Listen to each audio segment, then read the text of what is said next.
Bienvenidos y bienvenidas a un programa más de temas y debates con Ricardo Sosa, que se transmite por señal abierta en Canal 67 a nivel nacional y las principales cableras del país.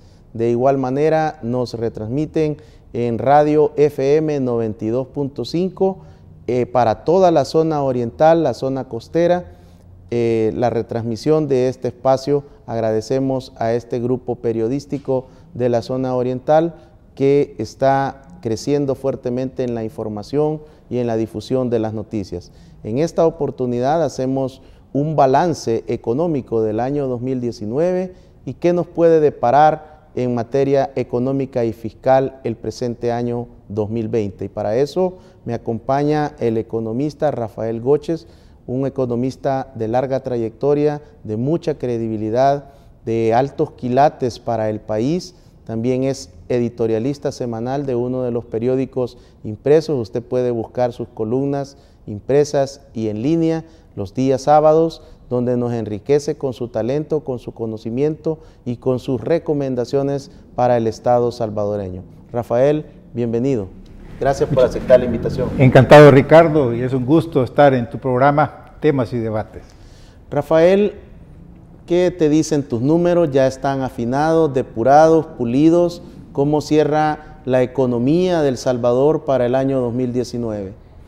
Bueno, los datos últimos, aunque el definitivo por razones técnicas se conocerá en febrero, marzo de este año, pero el cálculo es un cierre de un crecimiento de 2.4% para el año 2019 y se esperaría que este año, de acuerdo a las estimaciones oficiales, crecería 2.5%, lo cual demuestra importante en términos de que se está creciendo, pero el gran reto del país, y así lo ha manifestado el actual gobierno, es acelerar la variable inversión para poder llegar a crecer al final del quinquenio probablemente arriba de 3.5%. O sea, esta es una tarea difícil. El promedio histórico que tiene El Salvador es de 2.2%. Así que se necesita, para ponerlo en términos técnicos, nosotros no crecemos si subamos la inversión pública más la inversión privada, anda alrededor menos del 18% en relación al Producto Interno Bruto, y para crecer arriba del 3.5 se necesita llegar a 22%.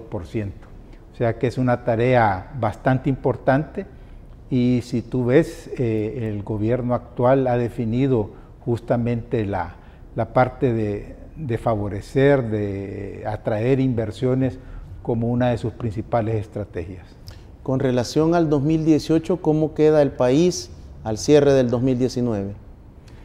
Bueno, hay un incremento, pero son leves el incremento en relación, digamos, si uno lo compara con Centroamérica, particularmente con Costa Rica y Panamá, que son los que están punteando en crecimiento económico, lógicamente que nos llevan ventaja. El mismo Honduras tiene un mayor crecimiento económico, así que ese es un gran reto para el país. La dificultad, Ricardo, es el contexto, porque nada menos hace un par de días el Fondo Monetario Internacional dio un pronóstico donde reconocía que habían decenas de países con un comportamiento de su economía más lento, o sea, desaceleración se llama en términos técnicos, o sea, va a crecer pero más lentamente, y ajustó el crecimiento promedio a nivel mundial, lo disminuyó. Pero por otra parte también hay signos positivos, por ejemplo, el entendimiento de la primera parte de la negociación de China y Estados Unidos es un aspecto bastante satisfactorio a nivel mundial. También la suscripción, la aprobación ya la renovación del tratado comercial entre Canadá, México y Estados Unidos es otro signo positivo. Para nosotros no está muy claro el avance en términos del plan de desarrollo integral propuesto por el presidente López Obrador para apoyar el sur de México y Centroamérica. Este es un plan que se ha elaborado con la asistencia técnica de la CEPAL, tiene un enfoque integral bastante sólido, coherente. Sin embargo, este mismo año ya se llevaron a cabo reuniones con diferentes fuentes de financiamiento y hay muchas dudas sobre la viabilidad de ese plan. Así que el entorno es bastante, digamos, incierto por cuanto a los comportamientos. Hay quienes pronostican también algunas dificultades. Tienes el tema de Oriente Medio, que de un día para otro disparó los precios del petróleo y eso afecta naturalmente economías como la salvadoreña. Así que el entorno económico está bastante complicado y yo estoy sosteniendo de que en un mundo tan interdependiente nosotros debemos de reconocer que es un tiempo de transformaciones. Tienes tres corrientes que va a afectar y ya afecta la vida del ser humano. Una es la cuarta revolución industrial, donde tú tienes la digitalización y la automatización como dos elementos que están cambiando la vida humana. Tienes el cambio climático con todo lo que representa, por ejemplo, para todo el tema de seguridad alimentaria, y un país tan vulnerable ambientalmente como El Salvador tiene un efecto preocupante. Y el tercer corriente de transformación es la migración, que nada menos hemos visto estos días cómo se llevan a cabo nuevamente caravanas de centroamericanos y que tienen dificultades ya para entrar a México, y es toda una temática bastante complicada, sobre todo que este es un año electoral en Estados Unidos. Así que el tema migratorio va a estar y ya está en la agenda política de Estados Unidos, y eso tiene un significado particular para nosotros los centroamericanos, porque al cerrarse la válvula de escape que habíamos tenido, o sea, al frenarse la inmigración masiva, eso implica una mayor demanda de servicios básicos, una mayor demanda de empleos, y es un reto entonces para el gobierno. Yo he tratado de resumir, digamos, el panorama, porque el mundo de ahora tú no solo tienes que estar viendo qué es lo que sucede al interior de tu país, sino cuál es el entorno, un mundo cada vez más interconectado, y cómo estas tendencias van a afectar y ya afectan la vida diaria de nosotros como salvadoreños. Rafael, en cuanto a ese crecimiento que tú detallas, leve, pero que hubo un crecimiento del 2018 al 2019, y considerando que 5 meses le correspondieron al gobierno del expresidente Salvador Sánchez Serén, el 3 de febrero una elección prácticamente de salida a un gobierno, 4 meses ya, bueno, cualquiera pensaría ya no había mayor interés en equilibrar la economía del país. Y luego 7 meses de la administración del presidente Bukele, que sirven para conocer, para enterarse cómo están las condiciones. A pesar de todo esto, ¿cuáles fueron los sectores de la economía que permitieron este leve crecimiento para el año 2019? Muy bien, Ricardo, creo que hay que hacer una precisión. El primer semestre del 2019 creció muy lentamente, y el segundo semestre del 2019 hubo un crecimiento bastante considerable en términos relativos. O sea, se estima que creció alrededor del 2.7 el segundo semestre. Y eso en gran parte también se debe a que justamente en el primer semestre fueron las elecciones, y es naturalmente que cuando hay elecciones, pues los inversionistas prefieren esperar a ver qué sucede, y vemos el segundo semestre con un comportamiento más positivo. Hay sectores, digamos, que han puesto el pie en el acelerador, como es construcción. No así, digamos, el sector industrial, que había tenido un comportamiento más positivo, tiene dificultades y reportó considerables pérdidas de empleo, por ejemplo. Entonces, esa es la variable más preocupante, por cuanto tú sabes que anualmente entran 55,000 personas al mercado laboral, y en los últimos años no se ha podido generar puestos de trabajo más allá de 10,000. O sea que ahí tienes un déficit importante anualmente de alrededor 45,000 personas que no encuentran trabajo formal. En ese sentido, ese es uno de los grandes retos que tenemos como país, porque esa es la variable quizás que incluso en el tema migratorio, yo estaba viendo unas encuestas de la OIM, de la Organización de Naciones Unidas para la Migración, que contrario a lo que muchas veces se piensa, que la variable que más estaban considerando los migrantes era la seguridad, y no, era justamente la variable empleo, la variable trabajo, ingreso, familia. Claro que seguridad tiene un peso importante, pero no era el primer lugar de la motivación de los migrantes, estaba más concentrada en la falta de oportunidades en El Salvador. Entonces, empleo es el gran reto, diríamos, para el país. Hay signos importantes en términos de que el ánimo, las mejores relaciones del gobierno con el sector privado, una mayor proyección que está teniendo actualmente, digamos, el reforzamiento de las relaciones con Estados Unidos, la ampliación con China, vemos a Japón, en fin, vemos un esfuerzo importante de mayor proyección internacional y enfocado hacia la atracción de inversiones. También Estados Unidos anuncia la iniciativa América Crece, que cubre a 30 países de la región y que va orientada a la promoción de proyectos, de megaproyectos en el campo de la infraestructura y de la energía. O sea, son inversiones que trascienden, digamos, nada más a países en particular, que no son esfuerzos regionales o conjuntos.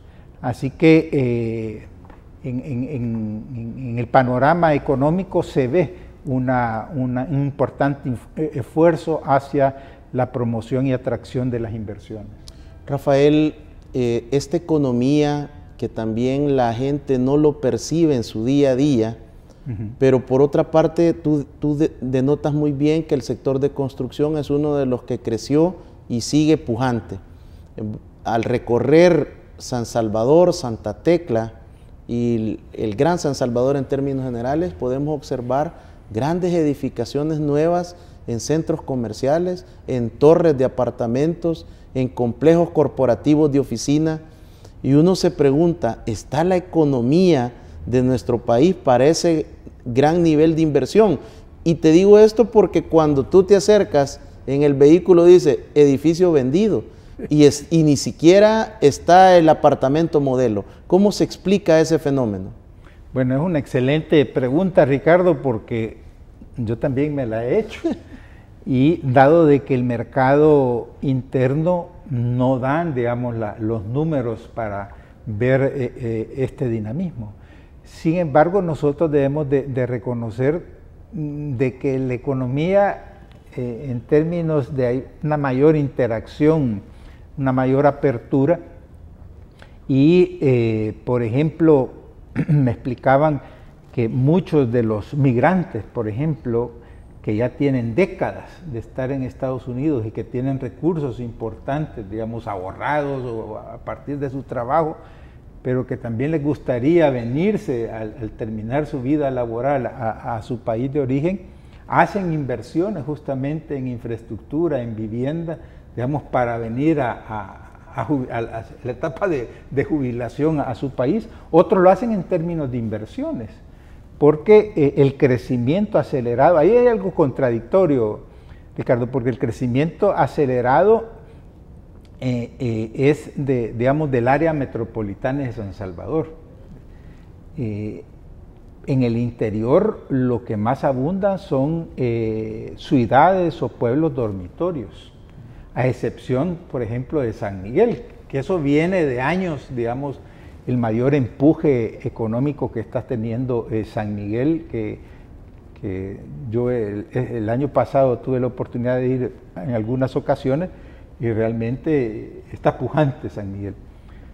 San Salvador está concentrando, o sea, aquí hay una concentración arriba del 70% de las inversiones de todo el país. Entonces, por eso es que tú lo ves acá también concentrado. No quiere decir que todo El Salvador está creciendo de igual manera.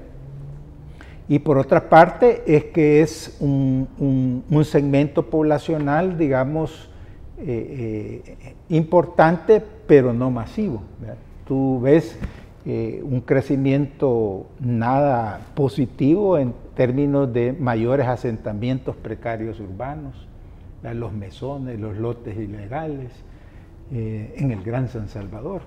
Y ves, y que tú que manejas también el tema de seguridad, ves todo el problema de hacinamiento que hay en varios municipios del Gran San Salvador. O sea, tú tienes temas sumamente delicados en ese campo, como es Apopa, Soyapango, Ilopango, San Martín, que tú vas a ver ahí, ves un hacinamiento y una proliferación de asentamientos precarios urbanos, que es un tema sumamente delicado en términos sociales. O sea, la necesidad de vivienda es tan real en el país porque surgen todos estos complejos, se llenan, y las casas que estaban en alquiler también automáticamente la gente se traslada de una zona a otra. Sí, pero por otra parte se están perdiendo zonas residenciales, porque ese es un mito, digamos, del Escalón. El Escalón realmente es comercial, una zona comercial. El mismo San Benito, que era una de las colonias residenciales mejores de Centroamérica, tú la tienes ahora totalmente comercial. Entonces, algunos sociólogos incluso ocupan la frase de que lo que está sucediendo en países como el nuestro, en el crecimiento urbano, es que son unas islas de colonias privadas las que están creciendo, rodeadas de océanos de informalidad y de tuburios. Que nada, eso no es un signo positivo, claro, en términos de estabilidad. Entonces, ese es un fenómeno bastante complicado y que creo que no le prestamos la atención debida. Nosotros lo vemos a diario. Tú vas y quieres salir o entrar para la Troncal del Norte y te vas por el Redondel de Integración, y eso es un dolor de cabeza ahorita en la noche. Y viviendas de más de $100,000 también a la venta. Si tú te vas para Colón, Los Chorros es un dolor de cabeza, Santana es un dormitorio. San José Villanueva, Zaragoza. Si te vas por Nuevo Cuscatlán, te vas por el Boulevard Jerusalén, o te vas por el, ¿cómo se llama?, el Jaguar, o te vas por el Boulevard del Ejército, y sales las tomas y los radios reportándote, digamos, cuál es la trabazón. Eso es lo que te está indicando, es que realmente es un problema serio de hacinamiento y de congestionamiento. Muchas gracias, Rafael Goches, economista prestigioso del país, quien nos ha hecho un rápido recorrido sobre el crecimiento económico del país durante el año 2019 y también nos ubica en la perspectiva que el segundo semestre del 2019 tuvo un mejor rendimiento, un crecimiento más acelerado que deprimió los valores finales por los 5 meses de la administración del gobierno anterior y la parte de la faceta electoral. Al regresar conoceremos cuáles son esas principales problemáticas del país y qué relación tienen con el desarrollo económico y humano en nuestro país.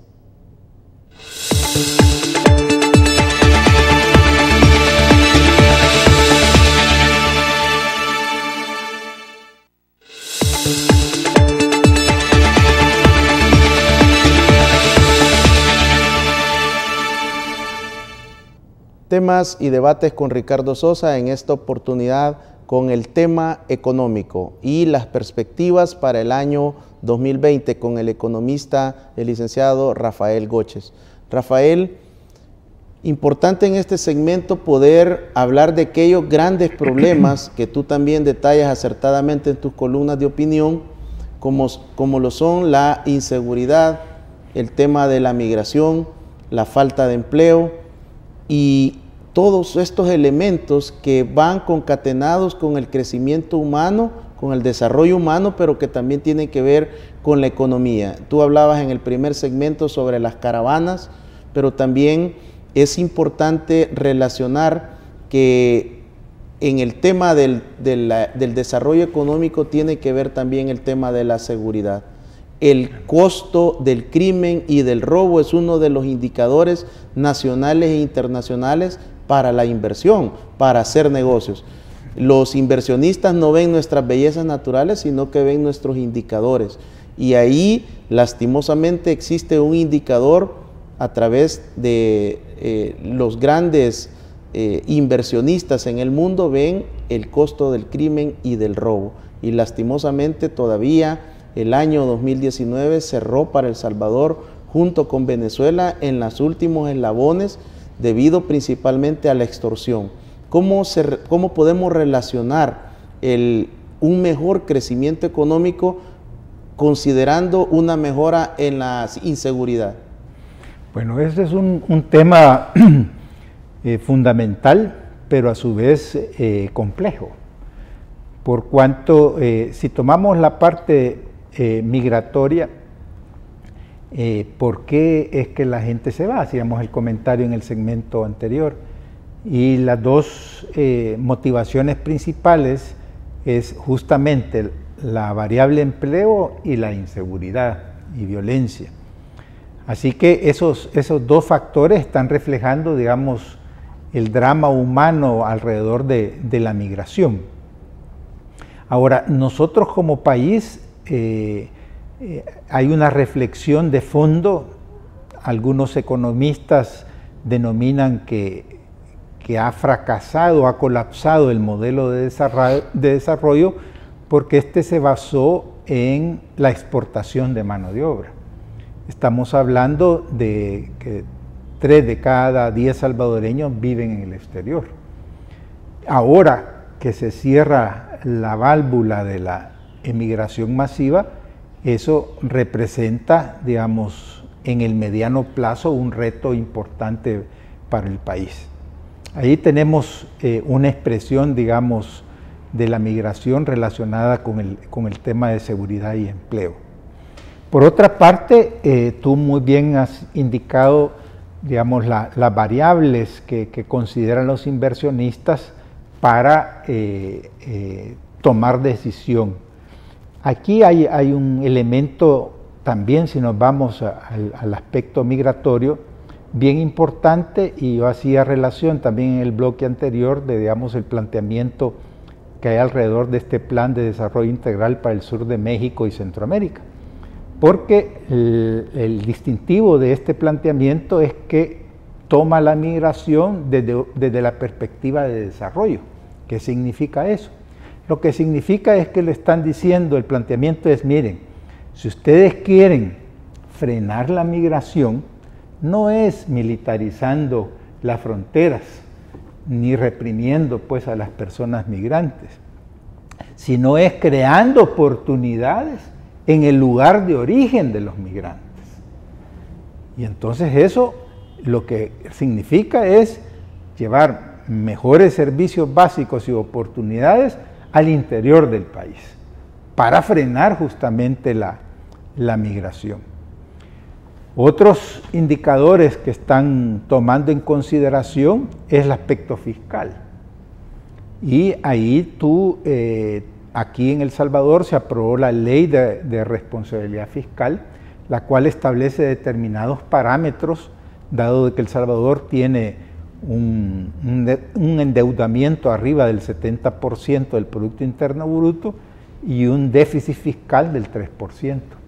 En palabras sencillas significa es que tenés limitación de recursos para poder hacerle frente a las necesidades sociales.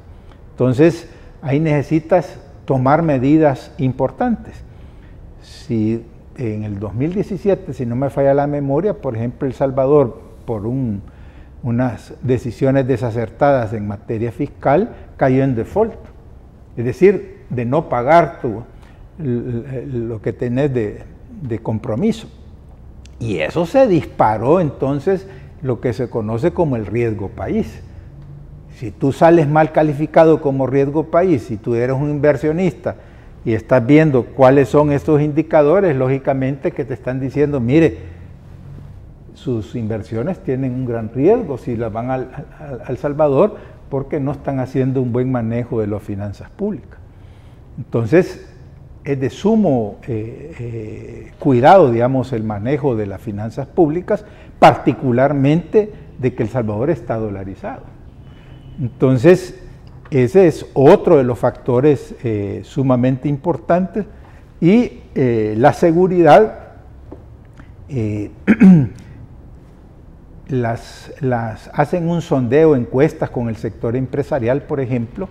Una de ellas la realiza, por ejemplo, FUSADES, y reportan un mejor clima de negocios, una mayor confianza del sector privado con el nuevo gobierno, cosa que es positiva justamente por esa variable. Y si tú miras que los reportes de diferentes instituciones están registrando una disminución significativa en lo que respecta a homicidios, para el caso, y la población en los sondeos y encuestas que hacen universidades reconocen, digamos, que hay un mejor ánimo de la población, que se sienten más seguras, que hay una percepción generalizada a favor, lógicamente que eso te va generando un mejor ambiente. Y eso, volvemos, esa es una variable importante en términos de poder dinamizar la economía a través de mayores inversiones.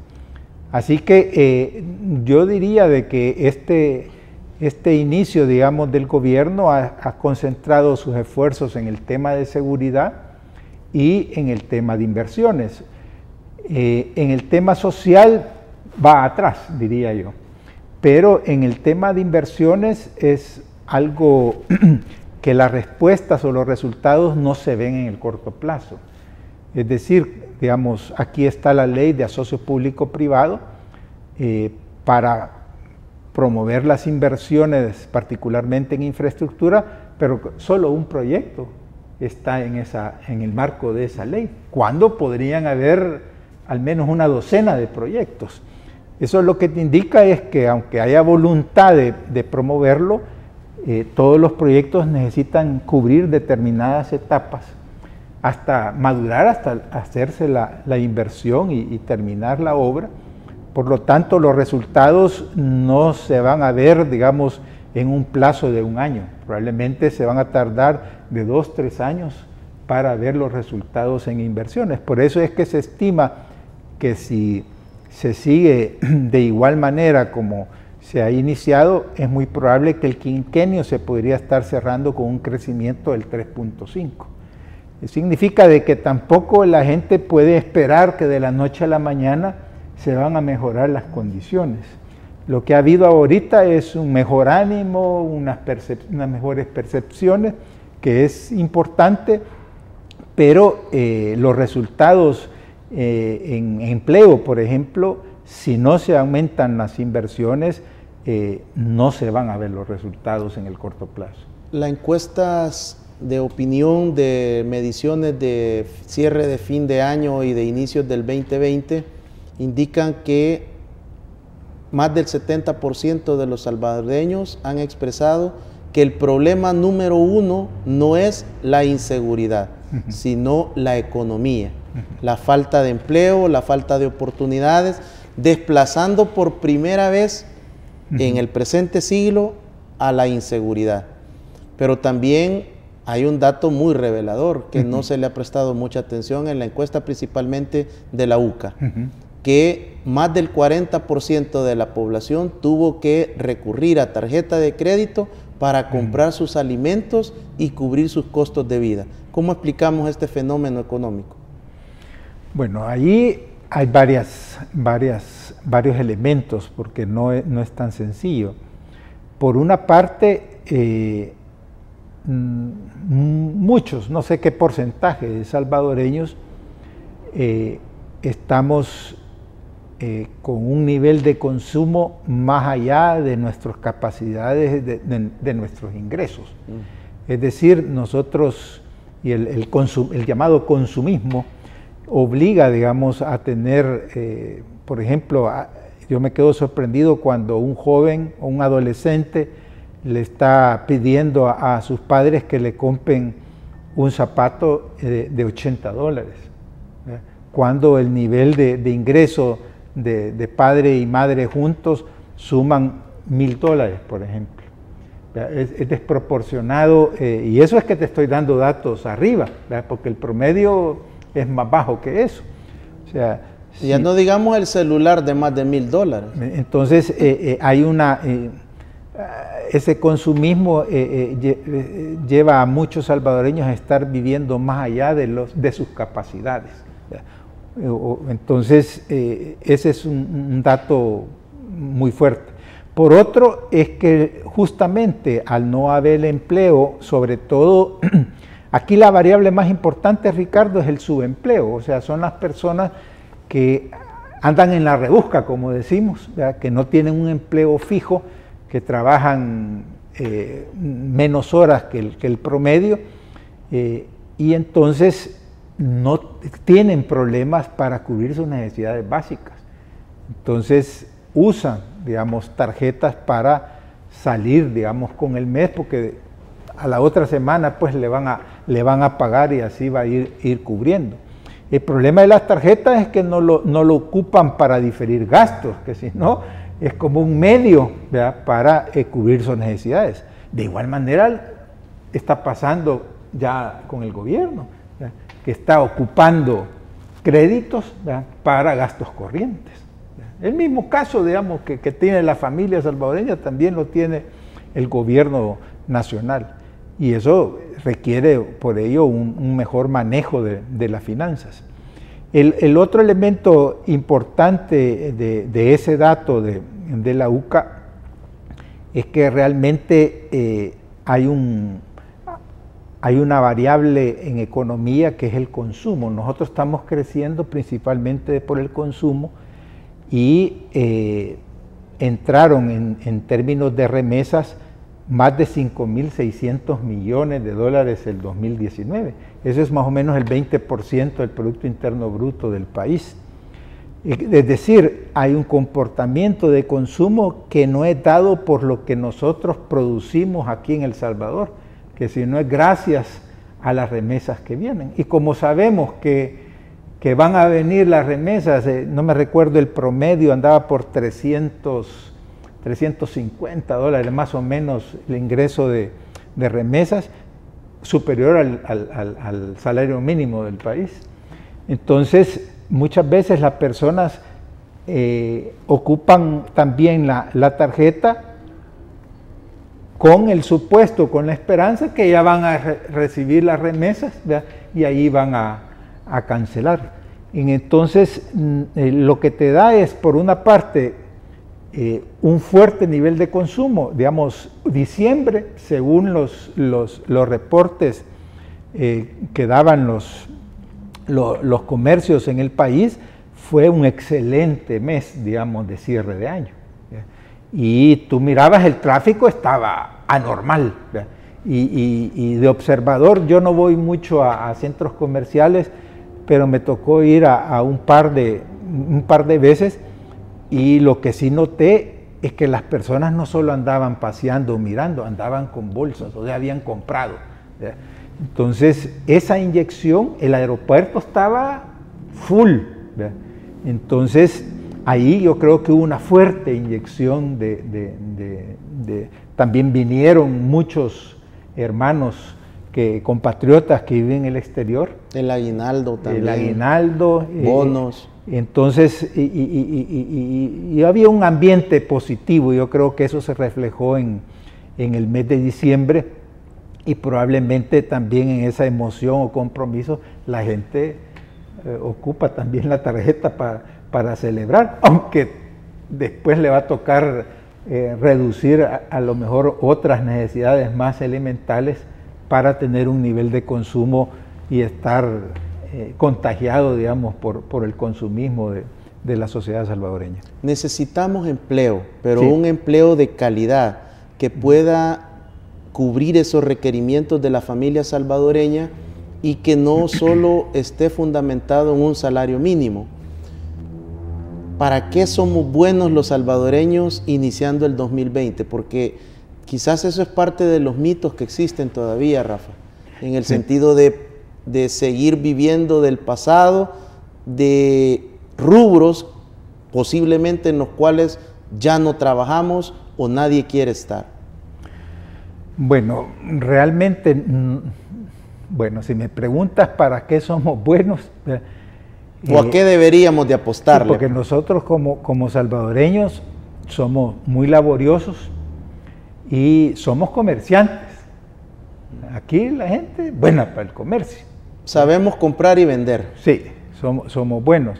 Sin embargo, ya hablando en términos de perspectivas y viendo el avance, por eso yo me permití mencionarte al principio, digamos, que estamos en un tiempo de transformaciones donde la cuarta revolución industrial está cambiando aceleradamente todas las relaciones en el mundo, y nosotros no realizamos lo que eso significa, y este consumismo nos puede también a llevar a engaños en términos de que es bien fácil las cosas, ¿verdad? Porque estamos recibiendo también una gran cantidad de fondos de los compatriotas que se esfuerzan en el exterior, pero los que la reciben aquí es prácticamente un subsidio el que están recibiendo. Te menciono esto porque lógicamente con esos nivel de desarrollo tecnológico, lógicamente que la parte de servicios es la que más se está desarrollando, pero necesita más habilidades, más conocimientos. La educación es quizás el elemento más importante si tú quieres tratar la variable o el empleo. O sea, nosotros debemos de emular o de ver, digamos, los países que estuvieron con un nivel de desarrollo, digamos, hace 50 años igual o menor que lo que El Salvador tenía, como el caso de Corea, para el caso. Y tú ves la juventud en estos países están estudiando 12 horas diarias por lo menos. Están esforzándose, digamos, en toda la parte tecnológica, digital, están hablando 3, 4 idiomas. Y nosotros aquí vemos nuestras escuelas, digamos, con serias limitaciones en los docentes, por ejemplo, que digamos que hay profesores que únicamente van 2 o 3 veces, 3 días a la semana a la escuela. Eso te representa un déficit del 40%. ¿Qué estamos formando? ¿Qué jóvenes estamos formando? Con un mercado laboral que cada vez más te va a exigir determinadas habilidades. Lo que te quiero decir es que si no haces ese esfuerzo, los jóvenes no van a haber salido de bachilleres o de su plan básico y van a estar fuera del mercado, porque no van a tener las competencias requeridas para el mercado laboral. Entonces, es un tema desafiante. Yo diría que la parte tecnológica y de servicios, digamos, es la que tiene mayor proyección por la cercanía y por las relaciones que hay, digamos, con México, con Estados Unidos. La parte logística es otra de las áreas de mayor potencial y de turismo, ¿ya? Pero para turismo hay dos variables, una es el saneamiento y el otro es la seguridad. Si tú no trabajas en esas dos áreas, difícilmente vas a poder desarrollar la parte turística. Más que valiosos los aportes de Rafael Goches en este segundo segmento, que nos ha permitido también conocer estos problemas, cómo afectan la economía y cuál es el rumbo que también podría tomar el país en el año 2020. Y de eso precisamente vamos a hablar en el tercer y último bloque, cuáles son los retos y los desafíos económicos de El Salvador en el año 2020.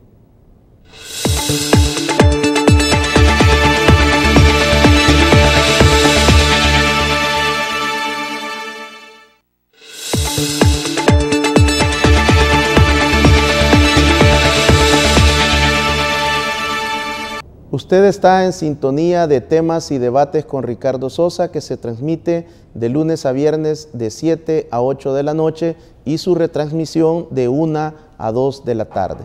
En esta oportunidad estamos con el tema económico y para eso me acompaña el licenciado Rafael Goches.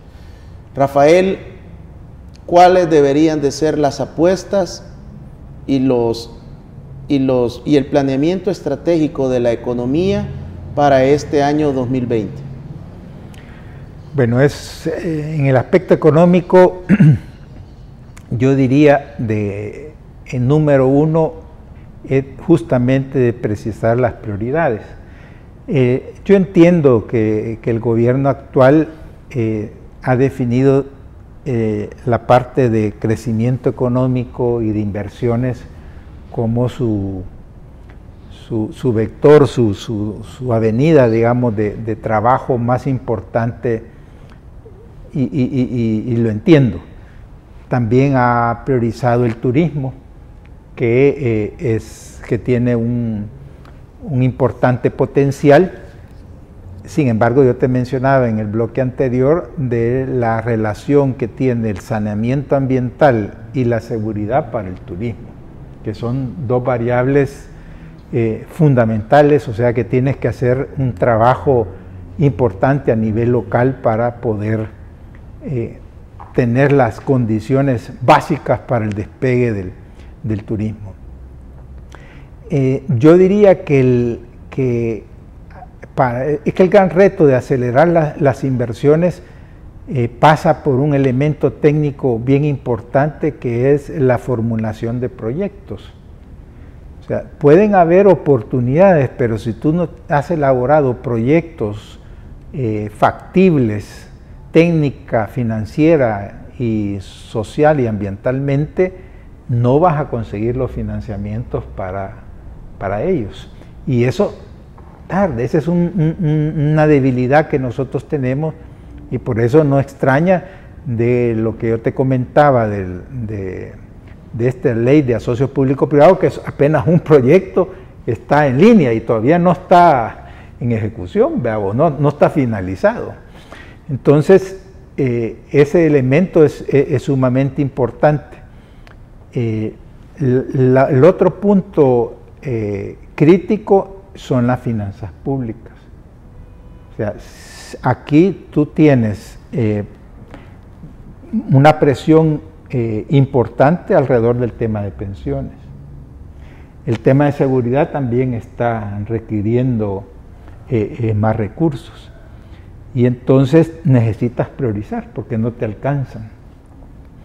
Y por lo tanto, digamos, las relaciones con la comunidad internacional es sumamente importante. Y ahí volvemos a identificar, digamos, turismo y logística e infraestructura. Yo diría que son los tres rubros, y construcción, rubros importantes. La industria tiene una inquietud, sobre todo por todo lo relacionado con los tratados de libre comercio, todas estas relaciones, digamos, asiáticas, los convenios de China, Estados Unidos, en fin, la parte de manufactura es igualmente importante, y el gobierno le está prestando atención a la parte de agricultura. Entonces, no es fácil acelerar la atracción de inversiones. Creo que el año no va a tener un incremento sustantivo, por cuanto necesitas madurar lo que Dios te explicaba en términos de proyectos, de negociaciones, de generar las condiciones, y luego te va a agarrar el año que es las elecciones, de cara al 2021. Entonces, los pronósticos son que se va a mantener, va a crecer de 2.4 a 2.5, o sea que es importante mantenerlo, pero no se mira un despegue. El mismo presidente de la República ha ofrecido que en junio va a presentar el plan de despegue económico, o sea, un año de su gestión. Por lo tanto, yo esperaría que ya del 2021 en adelante se podrían tener mejores resultados. Rafael, tanto en el segmento anterior como en el presente no te he escuchado hablar de caficultura, del agro, y solo mencionaste un poco el tema de lo que es la agricultura.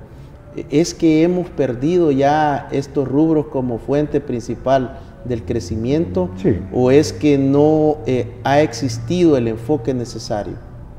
Eso viene de muchas décadas, digamos, de que la política económica tuvo un sesgo antiagrícola. Ahora se ve mucho más golpeado por el tema de cambio climático y las condiciones son cada vez más difíciles.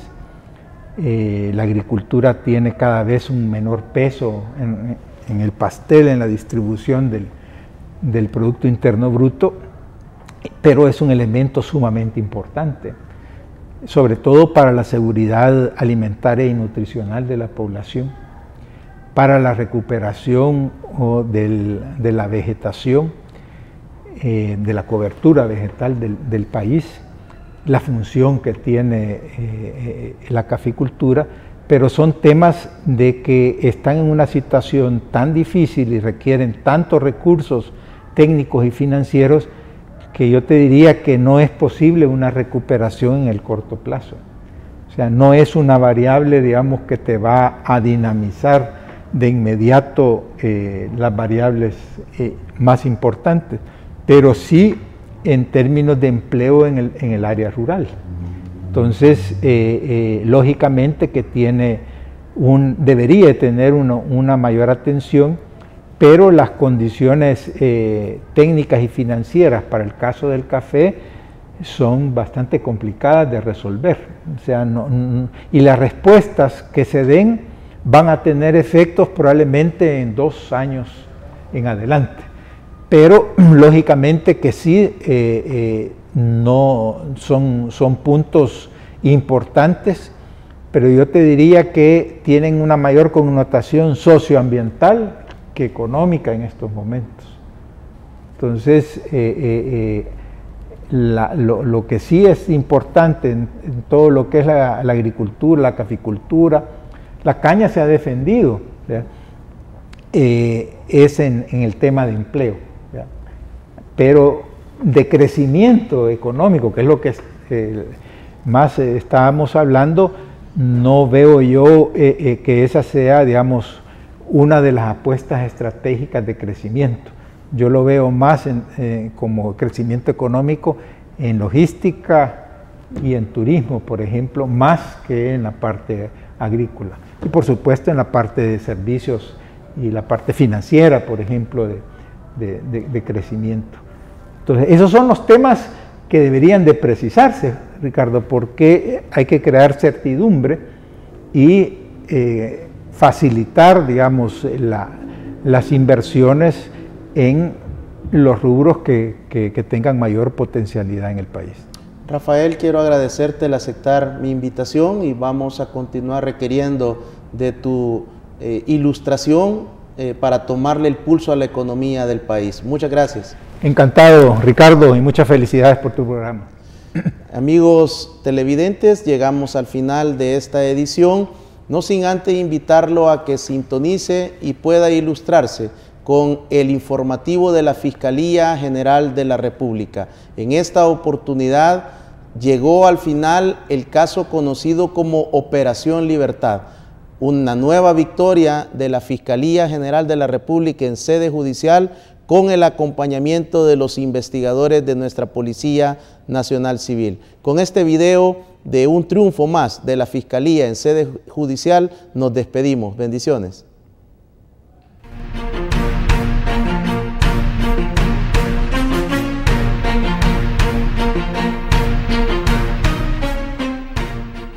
Impuso condenas a 13 de los 52 imputados que estaban siendo procesados por diferentes delitos, dentro de los cuales se encontraban el delito de organizaciones terroristas, homicidios agravados, proposiciones de homicidio, tráfico ilícito de armas de fuego, entre otros.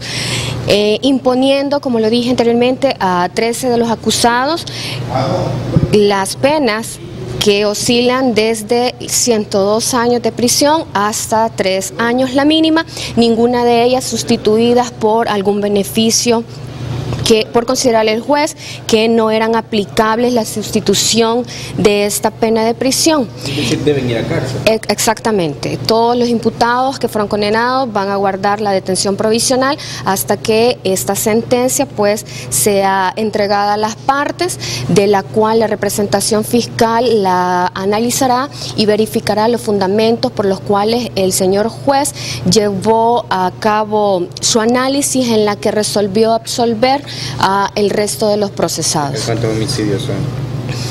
Homicidios de los cuales fueron conocidos en esta audiencia fueron 8 casos. Fueron condenados a los delitos de proposición y conspiración de 10 casos, estos imputados de los cuales se ha podido establecer la calidad de corredores del programa de la pandilla MS, a los señores Hugo Adalberto Carranza, Carlos Ismael Díaz Mena, Mario Adalberto Peñate, entre otros. Y de igual manera fue condenado el ex agente policial Ricardo de Jesús Martínez por colaborar con esta agrupación criminal.